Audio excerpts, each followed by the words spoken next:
Hello and welcome. You're watching Money Control. We lead with a critical update from Russia. Russian President Putin addressed a foreign policy forum in Sochi, expressing concerns over what he describes as Europe's increasing militarization. Putin warns that Russia is closely monitoring the military buildup in Europe, particularly noting Germany's ambition to strengthen its army to become the most powerful in the region. He emphasized that Russia would respond decisively to any perceived threat, stating the retaliatory measures would be swift and significant. We simply cannot ignore what's happening. We have no right to do so for reasons of our own security. I repeat, our defense and security. Therefore, we are closely monitoring the escalating militarization of Europe. Is this just talk, or is it time for us to take countermeasures? We hear, and you know this, in Germany, for example, they say that the German army should once again be the most powerful in Europe. Well, fine. We're listening carefully, watching. What exactly is meant by that? I think no one doubts that Russia's response will not be long in coming. The response to these threats will be, to put it mildly, very convincing. It's precisely a response. We ourselves have never initiated a military confrontation. I can say that yesterday and today, both in the European Union and in this European political community, we found and shared a great determination to continue helping Ukraine against Russia's increasingly harsh aggression. However, we are also firmly resolved to protect ourselves sufficiently, and that applies to every country in Europe. It applies to the European Union, and it also applies to this European political community. Putin stressed that Russia would not display weakness or indecision in the face of these developments. Now, as we know, the tensions between Russia and European Union has escalated since Russia invaded Ukraine in 2022, promoting EU to bolster its defense capabilities. Incident involves drones over Denmark. Alleged aerial incursions by Russia to Estonia and Poland have highlighted fears that conflict in Europe could spill over other parts of Europe. Putin dismissed claims that Russia poses any threat to NATO, calling such claims nonsense and accusing European Union of fueling panic and fear to justify increased military spending. I will not any more drones neither to France nor to Denmark. Copenhagen.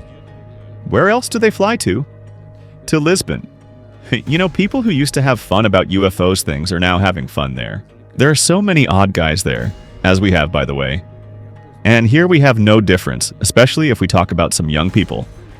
They are able to launch drones, every day. So it is for them, for those countries, to catch it. He has asked European leaders to remain calm and consider their approach. Putin also commented on ongoing war in Ukraine, alleging that NATO countries are actively involved in conflict by providing intelligence and weapons to Ukraine. He claimed that European policies of consistent and constant escalation are preventing peace in the region. Additionally, Putin referred to discussions with US President Donald Trump in Alaska summit in August, where they explored possibilities of settlement in Ukraine and restoring bilateral ties. Trump has been vocal about seeking an end to the conflict since he took office in January. However, Russia continues to demand that Ukraine abandon its NATO membership ambitions and cede territory. President Trump and I barely discussed any issues there, even on the bilateral agenda. We only discussed the possibilities and ways to resolve the Ukrainian crisis. Overall, that's already a good thing. In my opinion, President Trump, I've known him for a long time, likes to shock a little. We all see it. The whole world sees it. But he's basically the kind of person who listens. Oddly enough, he listens, hears, and reacts. I have no message to President Putin. He knows where I stand, and he'll make a decision one way or the other. Whatever his decision is, we'll either be happy about it or unhappy. And if we're unhappy about it, you'll see things happen. Well, I'm having a conversation with him very shortly, and I'll know pretty much what we're going to be doing. We've taken very strong action, as you know, and in other ways we've taken very strong action, but I'll be speaking to him over the next few days, and we're going to see. With who, sir? I'm going to know exactly what's happening. But I'm not happy with all the people. You got 7,819 people killed last week. Russian soldiers and Ukraine soldiers, right? Not American soldiers, not soldiers from Poland, but they're human beings, they're souls. Additionally, in a concerning development, Putin addressed the situation at the Zaporizhzhia Nuclear Power Plant, Europe's largest, which has been under Russia control and disconnected from external power from last 1 week.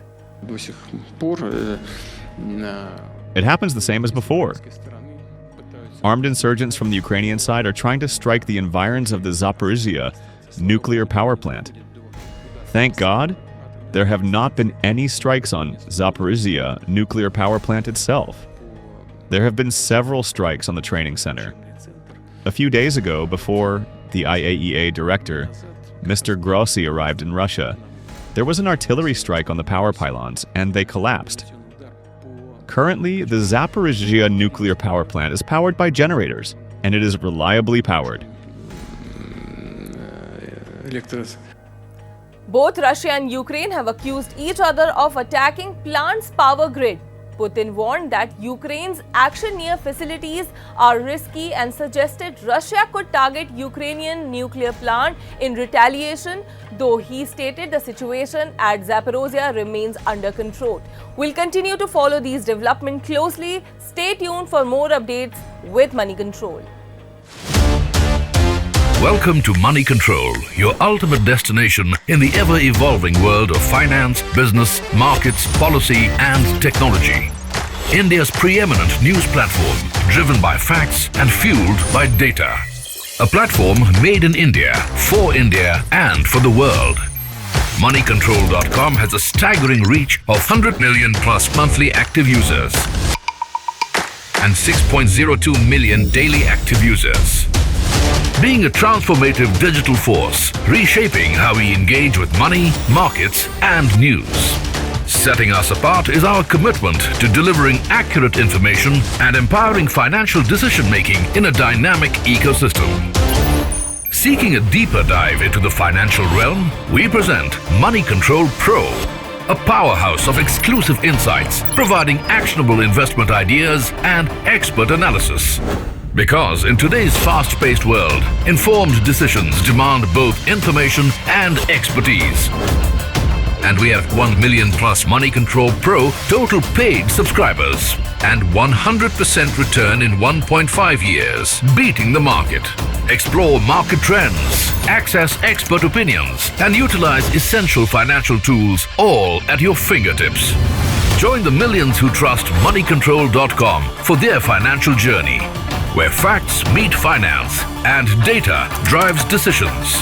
Think markets, think Money Control.